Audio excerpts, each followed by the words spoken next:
Vivemos numa época em que tudo acontece depressa. A tecnologia avança a uma velocidade que mal conseguimos acompanhar. O ciclo de notícias nunca para. O feed das redes sociais é infinito. As mensagens chegam a qualquer hora do dia ou da noite. Somos bombardeados por estímulos, expectativas, opiniões, pressões e muitas vezes esquecemos de parar, respirar e refletir. É como se estivéssemos sempre em estado de reação, como se a vida nos atropelasse todos os dias e a única coisa que conseguíssemos fazer fosse tentar sobreviver ao próximo impacto. Mas é uma filosofia que, apesar de antiga, oferece um antídoto para essa sensação de desorientação constante: o estoicismo. O estoicismo é, acima de tudo, uma filosofia prática. Não é feito para ser apenas lido em livros antigos, discutido em salas de aula ou admirado como relíquia intelectual. É feito para ser vivido. É um conjunto de princípios testados por homens e mulheres que enfrentaram guerras, perdas, traições, pobreza, fama, poder, escravidão e morte, e que diante de tudo isso encontraram uma forma de manter a integridade, a paz interior e a clareza de ação. O estoicismo nasceu na Grécia Antiga, mas floresceu em Roma, onde nomes como Sêneca, Epíteto e Marco Aurélio deixaram um legado de sabedoria que ecoa até hoje. Essa filosofia parte de uma premissa simples, mas poderosa. Há coisas que estão sob o nosso controle e há coisas que não estão. Tudo aquilo que podemos controlar, os nossos pensamentos, as nossas ações, as nossas decisões, os nossos valores, deve ser cultivado com cuidado, responsabilidade e intenção. Já aquilo que está fora do nosso controle, o tempo, o comportamento dos outros, os acontecimentos externos, a morte, o acaso, deve ser aceito com serenidade, sem resistência inútil, sem drama. Essa distinção é o núcleo do pensamento estoico, e é nela que se encontra a chave para a vida mais livre, mais forte e mais consciente. Epíteto, que nasceu escravo e se tornou um dos maiores professores de filosofia estoica, dizia: "Não é o que te acontece que te perturba, mas sim o julgamento que fazes sobre isso." Essa frase parece simples, mas contém uma revolução interior. Ela nos convida a assumir responsabilidade radical pela forma como interpretamos a realidade. Ela nos diz que o sofrimento não está nos fatos em si, mas na narrativa que construímos a partir deles. Se alguém te insulta, tu podes escolher ofender-te ou podes perceber que o insulto revela mais sobre quem o disse do que sobre ti.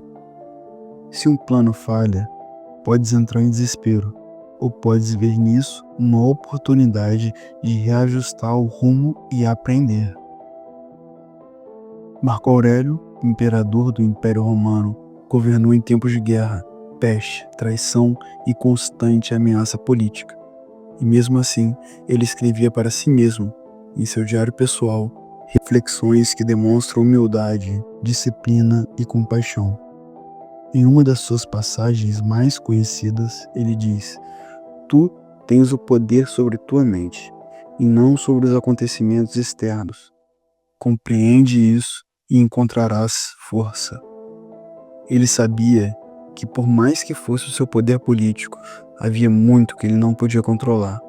A morte dos seus filhos, a corrupção entre os senadores, as epidemias que assolavam o império. Mas havia algo que ele podia controlar: a sua atitude, o seu caráter, a sua resposta. E essa é a essência do estoico moderno. Ele não busca controlar o mundo, ele busca controlar a si mesmo. Ele não se desespera diante do que não pode mudar, ele foca no que pode melhorar. Ele não é indiferente à dor, mas não permite que a dor o defina. Ele compreende que viver bem não é viver sem problemas, e sim viver com coragem, clareza e propósito, mesmo em meio aos problemas. No mundo que celebra a velocidade, o estoico valoriza a pausa. Enquanto todos correm em busca de mais likes, mais dinheiro, mais reconhecimento, o estoico pergunta: o que é essencial? Enquanto a maioria se deixa levar pelas emoções, como folhas ao vento, o estoico ancora-se na razão. Ele sente, sim, mas não é guiado cegamente por sentimentos. Ele observa o que sente, entende por que sente e depois escolhe agir com consciência. Pensa nisso. Quantas vezes já reagiste impulsivamente a uma crítica? Quantas vezes deixaste que a raiva tomasse conta e disseste ou fizeste algo que te arrependeste depois? Quantas vezes te sentiste dominado pela ansiedade, imaginando 1000 cenários futuros sobre os quais não tinha controle? O estoicismo oferece um caminho para lidar com tudo isso. Ele não elimina a emoção, mas ensina a domá-la. Ele não nega a dor, mas mostra como usar a dor como instrumento de crescimento. A prática diária do estoicismo começa com perguntas simples, mas profundas. O que hoje está sob o meu controle? O que não está? Como posso agir com virtude diante do que me acontece? Estou a viver de acordo com meus valores ou estou apenas a reagir ao que os outros fazem? Estou a ser guiado pela razão ou pela vaidade, pelo medo, pela pressa? Responder essas perguntas não é confortável. Muitas vezes, as respostas nos mostram que temos negligenciado o essencial, que temos sido guiados por impulsos, que temos evitado o silêncio necessário para ouvir a nossa consciência. Mas é exatamente este desconforto que nos leva ao crescimento. A mente estoica é treinada como um músculo. Ela precisa de esforço, de repetição, de intenção. E esse treino começa nas pequenas coisas.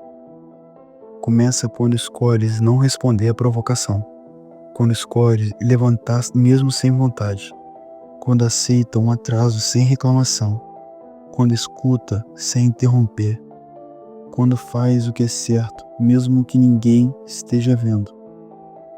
É assim que se constrói a solidez interior, não com grandes gestos heróicos, mas com consistência diária. Um dos maiores desafios do ser humano moderno é lidar com a quantidade de estímulos externos sem perder a direção interna. Somos puxados em todas as direções, para consumir mais, para agradar mais, para mostrar mais. Vivemos para provar algo, aos outros, à sociedade, a nós mesmos. Essa necessidade constante de validação enfraquece o nosso centro, desvia-nos do que é essencial. E é justamente aqui que o estoicismo se mostra revolucionário. Ele rompe com a necessidade de aprovação externa. Ele ensina que a verdadeira medida da vida está na retidão do caráter e não na opinião alheia. Epíteto dizia: se quiser melhorar, se contente com que os outros pensem que é ignorante ou insensato. Isso fere o ego, né? Vivemos numa cultura em que parecer sábio é mais valorizado do que realmente ser. O estoico não se preocupa com aplauso. Ele preocupa em fazer o certo, mesmo que ninguém veja. Ele entende que o barulho da aprovação pública muitas vezes esconde a ausência de propósito pessoal, e por isso ele silencia o mundo para ouvir a própria consciência. E aí, você conseguiria se passar por ignorante, por insensato, mas saber que você está sendo sábio nesse momento? As pessoas olharem para você como ignorante, mas você saber interiormente que é sábio, que no futuro você provará com suas ações e com seus resultados a sua sapiência. Imagina uma cena: você acorda, olha o celular e vê um comentário negativo. Alguém desmerece seu trabalho, questiona suas escolhas ou simplesmente descarrega a tristeza e a frustração. O impulso, claro, é responder, provar que está certo. Mas o estoico não reage assim. Ele pergunta: essa crítica é verdadeira? Se for, que lição posso tirar? Se não for, por que deveria me afetar? Ele compreende que se toda crítica te abala, é porque ainda está muito dependente da imagem que tenta manter. E a imagem é frágil. A integridade é sólida. Sêneca reforçava isso quando escrevia: uma vida feliz é aquela que está em harmonia com a sua própria natureza, não com a moda do momento, não com a expectativa da família, não com a opinião das redes sociais, mas com tua própria natureza, aquilo que é mais honesto, mais profundo e mais durável dentro de ti. Mas como encontrar essa natureza num mundo tão ruidoso? A resposta está na prática do silêncio. E aqui o estoico moderno precisa reaprender a arte de calar, por dentro e por fora. Calar não é omitir-se, é escutar melhor. Calar não é fraqueza, é força em repouso. Calar é o espaço onde as ideias amadurecem, onde a emoção assenta e onde a verdade se revela.